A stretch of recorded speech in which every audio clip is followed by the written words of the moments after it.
तर नमस्कार मंडळी. आपली आवडती मालिका म्हणजेच जुईली गाठ गं ही मालिका आता वेगळ्याच वळणापर्यंत येऊन पोचलेली आहे. कारण या मालिकेत आता सावीने जबरदस्त असा ट्विस्ट मांडलेला आपल्याला दिसून येतोय. तर सावी आता ही वेडी असण्याचं नाटक करत असते, कारण आता तिला नाटकानेच आता दामिनीचा बळी घ्यायचा असतो, म्हणजे दामिनीला शिक्षा द्यायची असते. पण आता तिचं नाटक नक्की कोणाकोणाला कळते आणि आता कोणाच्या नजरेत येईल की ही नाटक करते हे आता आपल्याला पाहायला मिळणार आहे. त्याचबरोबर आज आपल्याला आजच्या व्हिडिओत असं पाहायला मिळणार आहे की आता दामिनी ही सावीच्या जीवावर उठलेली असते आणि आता हे सगळं धैर्य पाहतोय आणि धैर्याने आता दामिनीचं थोबाड फोडले. तर मग ते आता कसं फोडले आणि आता एवढं दामिनी काय करते की तिने फार दामिनीचा म्हणजे सावीचा जीवच घ्यायला पाहिले, हे आता आपल्याला आजच्या व्हिडिओमध्ये पाहायला मिळणार. त्यामुळे हा व्हिडिओ शेवटपर्यंत पाहत राहा. तर मग काय होतं, आता इकडे दामिनी आलेली असते आणि दामिनी धैर्यासमोर खूप असं खोटं बोलत असते की मी सावीची काळजी वगैरे घेणार तसं. तर मग आता ही सावी आरशासमोर जाते आणि स्वतःकडे पाहते आणि बोलते, म्हणजे तिला सगळं आठवतं की तिने आजी आजोबांना नक्की काय सांगितलेलं होतं, हे सगळं आठवतं आणि ते आजी आजोबा तिला काय बोललेले असतात हे सगळं तिला आठवलेलं असतं. तर मग ती आजी आजोबांना तिने सगळं सांगितलेलं असतं की दामिनी मॅडम ही माझी सासू आहे आणि तिने माझ्या वडिलांचा बळी घेतला आहे, माझ्या वडिलांना तिने म्हणजे माझ्या वडिलांचा तिने खून केला आहे असं आता त्यांनी सांगितलेलं असतं. तर मग त्या आजी तिला बोलतात की ती बाई खूपच डेंजरस आहे, पोरी तू जरा जपून राहा म्हणून. तर मग ते आजोबा येतात आणि ते आजोबा बोलतात, जो काही झालेला प्रकार आहे तो तुझ्या नवऱ्याला सांग, म्हणजे या धैर्याला सांग, तो तुझ्यावर विश्वास ठेवला आणि तुला याची ताकद मिळेल. तर मग सावी बोलते की नाही, तसं काही नाही होणार, कारण त्यांचा जेवढा माझ्यावर विश्वास आहे तेवढाच त्यांच्या आईवर सुद्धा आहे. त्यामुळे मला काहीतरी पुरावा मिळवावा लागेल, तेव्हाच त्यांच्या ह्या गोष्टीवर विश्वास बसेल असं आता तिने तिला म्हणजे त्यांना सांगितलेलं असतं. तर मग आता सावी त्यांच्या आरशासमोर उभी असते. त्यामुळे आता सावी बोलते की दामिनी मॅडम, तुमचा खरा चेहरा आणि तुमचं जे काही सत्य आहे ते आता मी सगळ्यांसमोर आणणार, तेव्हाच मी गप्प बसणार असं आता तिने तिथे ठामपणे निश्चय केलेला असतो. तिने विडा उचललेला असतो आणि तिला आता सगळ्यांसमोर दामिनीचं सत्य उलगडायचंच असतं. त्यानंतर मग आता इकडे सावी पुढे नक्की काय करायचं याचा प्लॅन करत असते. तर मग आता तिथे धैर्य येतो. धैर्य सावीला बोलतं की सावी, तुला भेटायला कोणतरी आले, तू त्यांना भेटायला जाशील तेव्हा चिडू वगैरे नको आणि त्यांच्यावर रागू नको असं आता त्यांनी तिला सांगितलेलं असतं. तर मग सावी बोलते की मला कोण भेटायला आलंय म्हणून. तर मग हा धैर्य तिला घेऊन जातो आणि आता सावीला भेटायला तिचे भाऊ आणि तिची आई आलेली असते आणि आता त्यांना पाहून सावीच्या डोळ्यात असं पाणी आलेलं असतं, तिच्या डोळ्यात अश्रू आलेले असते. आता तिला नक्की काय करावं काही नाही हे आता कळलेलं नसतं. त्यामुळे आता इकडे सावीच्या आईला कोणी बोलवलं याचा प्रश्न आता दामिनीने पडलेला असतो. तर मग इकडे अवंती तिला सांगते की मीच आई ह्यांना बोलवलं म्हणून. जशी आपल्याला काळजी लागली होती तशीच आता सावीची ह्यांना सुद्धा काळजी लागली होती, त्यामुळे त्यांना धीर मिळावा म्हणून मी त्यांना इकडे बोलून घेतलं. त्यामुळे इथे त्यांना अवंतीने बोलवून घेतलेलं असतं. मग आता दामिनीला म्हणजे कसं तरी वाटतं की ह्या पोरी मला काय वगैरे विचारत नाही आणि स्वतःच्याच मनाचा कारभार करतात. तर मग आता सावी आलेली असते. सावी आणि तिची आई एकमेकांकडे पाहत असतात. सावीला तिची आई म्हणजे तिला कळलेलं असतं की ही माझी आई आहे, ही माझी चांगल्यासाठी वागते. पण सावीला एवढं कळून सुद्धा तिला काहीच करता आलेलं नसतं, कारण ती वेडी हे नाटक आता तिला सगळ्यांना दाखवायचं असतं. त्यामुळे तिला तिच्याकडून काहीच होत नसणार. त्यामुळे ती खूप अशी उदास झालेली असते आणि तिला काय करावं काही नाही, त्यामुळे तिने मान खाली घातलेली असते. तर भाऊ वगैरे तिला सगळे विचारतात की सावी, तू बरी व्हावी यासाठी आम्ही काय काय केले आणि आमचा निर्णय चुकलाय की तुला आम्ही मेंटल हॉस्पिटलमध्ये टाकली म्हणून. आमचा एकच तो एवढ्या वर्षातून एवढा एकच निर्णय चुकला असं आता भाऊंनी तिथे बोललेलं असतं आणि भाऊंना त्या निर्णयाचा खूप असा पश्चाताप झालेला असतो असं आता त्यांनी तिथे बोललेलं असतं. आणि तिची आईसुद्धा बोलते की सावीचे बाबा गेल्यापासून म्हणजे सावीचे बाबा परत येतील असं आम्हाला वाटलं होतं, पण ते परत आले पण आम्हाला कायमचे सोडून गेले असं आता सावीच्या आईने तिथं बोललेलं असतं. त्यामुळे आता त्यांना खूप असं टेन्शन वगैरे आलेलं असं, म्हणजे ते खूप असे रडत असतात. पण एक प्रकारे त्यांची मुलगी आता त्यांना परत भेटलेली असते. तर मग आता ही दामिनी देवीसमोर येते आणि सगळ्यांना बोलते, आमच्या देवीकडे एकच मागणं आहे की अनुराधाताईंवर जे कोणी म्हणजे ज्यांनी कोणी संकट आणलंय त्या बाईचं कधीच म्हणजे त्या माणसाचं कधीच भलं होऊ नये आणि त्याचं वाटोळं होऊ आता तिने बोललेलं असतं. पण आता सावीला माहिती असतं की तिच्या बाबांचा ॲक्सिडेंट नक्की कोणी केलाय, त्यामुळे तिला तो प्रकार आठवत असतो आणि ती खूप अशी चिडलेली असते आणि आता ती तिच्या हातातला पेन वगैरे दाबत असते आणि ती मोठ्याने बोलते की बास म्हणून. आणि आता ती दामिनीकडे जाते आणि दामिनीला बोलते की किती निर्लज्ज बाई आहेस तू, तू एवढी नालायक बाईस आहे की तुला म्हणजे किती खोटं बोलतेस. म्हणजे ती आता सावी खूप अशी रागावलेली असते आणि आता ती सगळं काही बोलत असते आणि तिला असा खूप असा राग आलेला असतो आणि आता ती दामिनीचं सत्य हे सगळ्यांसमोर सांगत असते. पण आता तिचं सत्य हे कितपत लोकांना खरं वाटेल आणि कितपत लोकांना खरं नाही वाटणार हे मात्र तिच्या म्हणजे किती ती खरं निष्ठा म्हणजे पुरावे देऊन सांगते यावर ठरलेले. पण आता सावीकडे एक मात्रही पुरावा नसतो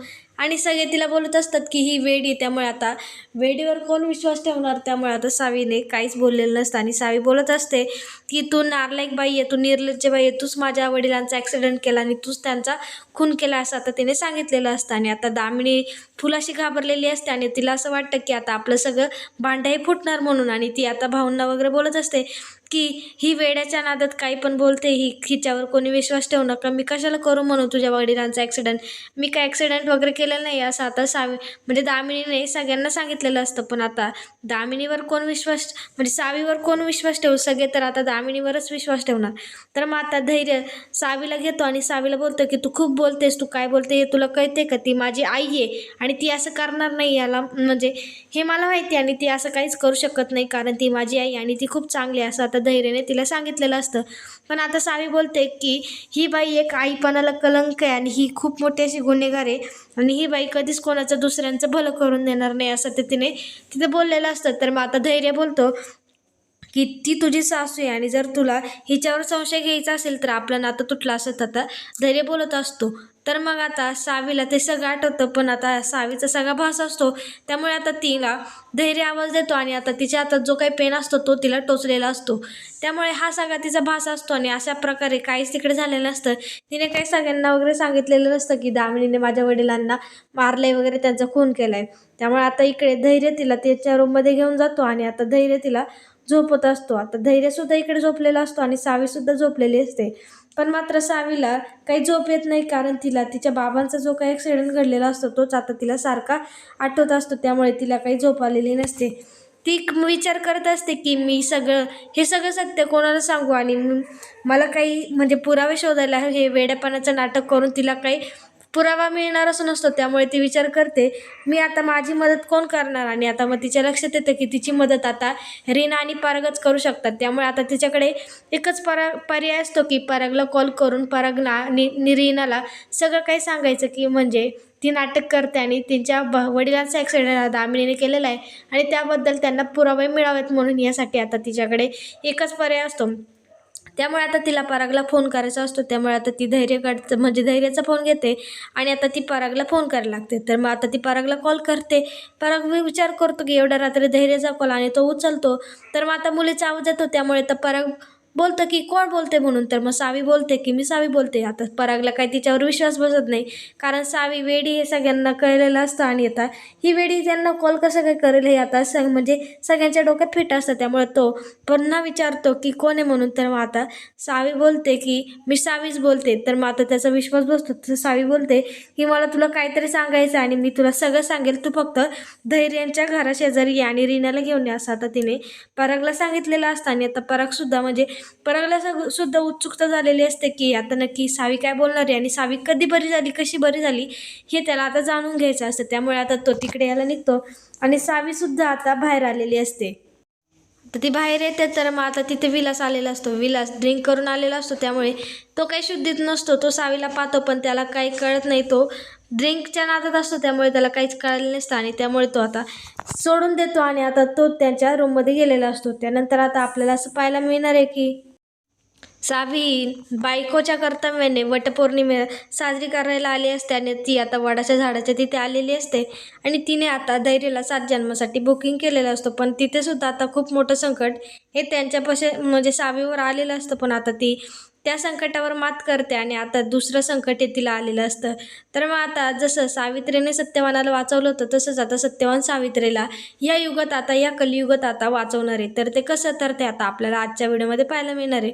तर मग आता इकडे सावीची पूजा वगैरे झालेली असते आणि सावी आता दामिनीला बोलत असते की तुझं सत्य हे सगळ्यांसमोर येणार आणि मी माझ्या वडिलांना न्याय मिळवून देणार असं ती बोललेली असते. तर मग आता दामिनी तिथे रस्सी घेऊन येते आणि दामिनीने ती रस्सी आता सावीच्या गळ्यावर ठेवलेली असते आणि त्यामुळे आता सावीला म्हणजे ती एक प्रकारे फाशीच देणार आणि तिचा गळफास घेऊन आता सावीला मारून टाकणार असा आता तिचा प्लॅन असतो.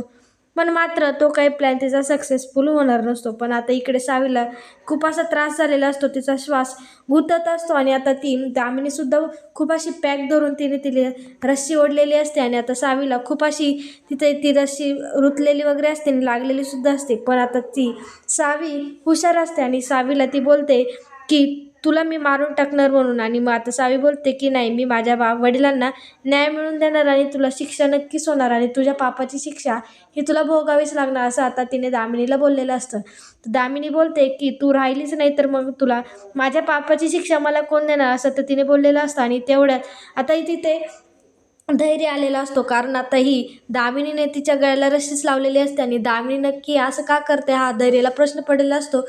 की त्याची आई ही धैर्याची आई असते आणि धैर्याचा त्याच्या आईवर पूर्ण असा विश्वास असतो. पण जे काही तिचं काळ सत्य आणि जे काही तिचा काळेपण आहे हा धैर्याला काही माहिती नसतो. त्यामुळे आता धैर्यसुद्धा हँग झालेला असतो. पण मात्र आता त्याला या परिस्थितीत सावीला वाचवायचं असतं. त्यामुळे आता तो तिथे धावत पळत आला असतो आणि आता सावीला खूप असा त्रास झालेला असतो. तिला म्हणजे ती रस्सी तिच्या गळ्याला लागलेली असते, त्यामुळे तिला श्वास घेता येत नसतो. तिचा आवाजसुद्धा बाहेर निघत नसतो. त्यामुळे आता तिला खूप असा त्रास झालेला असतो.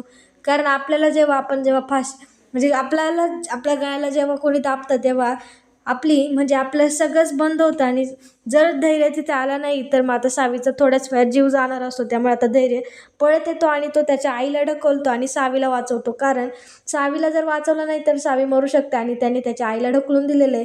आणि तो रागात असतो आणि तो काही विचारत नाही की आई तू हे काय करते सांग वगैरे आणि तुला कळते का तू काय करते. तर मग आता तो दामिनीला जाब विचारतो आणि दामिनीचं थोबाडच फोडतो, कारण दामिनीने तिच्या गळ्याला फास लावलेला असतो. आणि आता ती धैर्याची बायको असते, सावी असते, त्यामुळे धैर्याला त्याच्या बायकोला असं का केलं आणि त्याच्या बायकोला तू मारण्याचा प्रयत्न का करते, यामुळे आता धैर्याला राग आलेला असतो. त्यामुळे आता धैर्याने तिच्या एक चांगलीच थोबाडीत दिलेली असते आणि सावीला मात्र सावरलेलं असतं. सावीचा जीव आता धैर्याने पुन्हा वाचवलेला असतो आणि वटपौर्णिमेचा दिवस असतो. जसं मागच्या जन्मी सावित्रीने सत्यवानाला वाचवलं असतं, तसंच आता या कलियुगात धैर्याने सावीला वाचवलेले म्हणजेच सत्यवानाने सावित्रीला वाचवलेलं असतं. पण मात्र आता हा मोठा ट्विस्ट आपल्याला पाहायला मिळणार आहे की आता ही दामिनीने असं का केलेलं आहे आणि दामिनीचं सत्य आता धैर्याच्या पुढे 100% येणार हे तर आपल्याला माहितीच आहे. पण आता धैर्य त्याच्या आईला नक्की काय शिक्षा देणार आहे आणि त्याने म्हणजे तिने जे काही कांड केलेलं असतं आणि आता तिने सावीच्या वडिलांना मारलंच, तर आता ती सावीच्या वडिलांसोबत आता सावीला सुद्धा मारायला निघालेली आणि ती मारायचा प्रयत्न करतच होती. तर आता मग धैर्यामुळेच सावी वाचलेली हे त्याला कळलेलं आहे. पण मात्र आता धैर्य त्याच्या आईविरुद्ध काय निर्णय घेतोय आणि तिला कसं जेलमध्ये टाकतोय आणि नक्की काय करतोय हे आता आपल्याला पुढच्या भागात पाहायला मिळणार आहे. त्यामुळे आता सावीचा तर जीव वाचलाच आहे आणि सावीसुद्धा आता जे काही सत्य असते आणि तिने जो काही ॲक्सिडेंट पाहिलेला असतो म्हणजे तिच्या वडिलांना दामिनीने मारलेलं असतं आणि ते सगळं आता सावी सगळ्यांना सांगणार आणि आता तिची स्मृती परत आली हे सुद्धा आता सगळ्यांना कळणार. त्यामुळे सावीवर सगळ्यांना विश्वास ठेवावाच लागणार. त्यामुळे आता ही दामिनीला सगळ्यात मोठी शिक्षा काय होते आता आपल्याला पुढच्या व्हिडिओमध्ये पाहायला मिळणार आहे. त्यामुळे आता दामिनीचा घडा तर भरला आहे, पण आता त्या घड्यात आता नक्की कोणती शिक्षा तिच्या वाटेला येते हे आता आपल्याला पाहायला मिळणार आहे. त्यामुळे पुढचा व्हिडिओ अजून मजेशीर असणार आहे. त्यामुळे पुढचा व्हिडिओ पाहायला विसरू नका आणि हा व्हिडिओ जर आवडला असेल तर लाईक, कमेंट, शेअर करायला विसरू नका. धन्यवाद.